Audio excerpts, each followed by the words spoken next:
Hello everyone, my name is Jamonte Perkins, and this is my video review 2 for mobile game design for the month of December 2016. Alright, so we're going to go ahead and jump into my project here.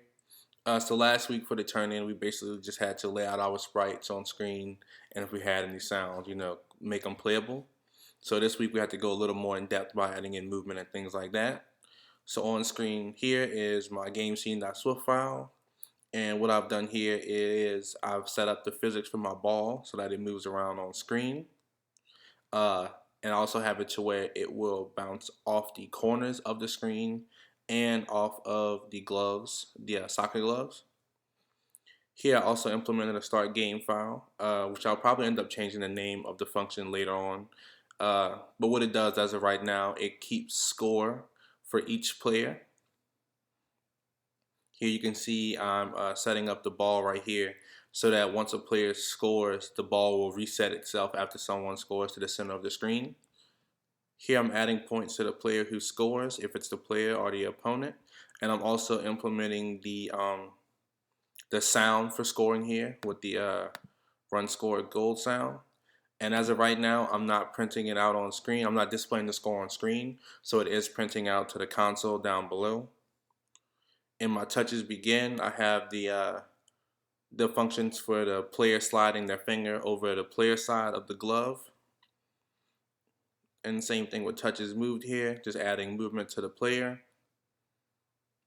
The play sound when ball smacks the glove function currently isn't working. I'm trying to figure that out now. So that is something I hope that I can get implemented later. That way when the ball smacks the glove, it makes the smack sound. And then down here I have the opponent side of the goal. The opponent, he's moving left and right according to the ball.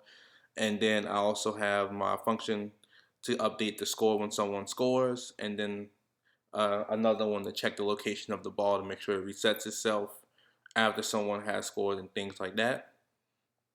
So what I'll do is I'll go ahead and run my project on an iPhone 7 simulator.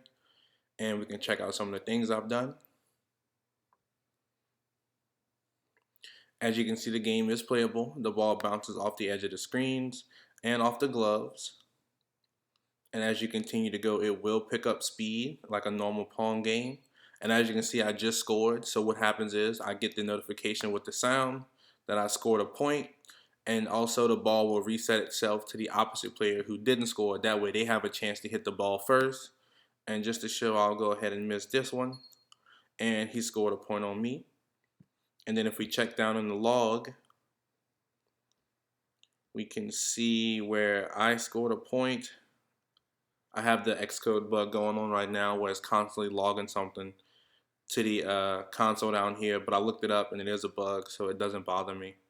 So you can see I scored a point here, here, and then here's where the opponent scored a point against my 2 points.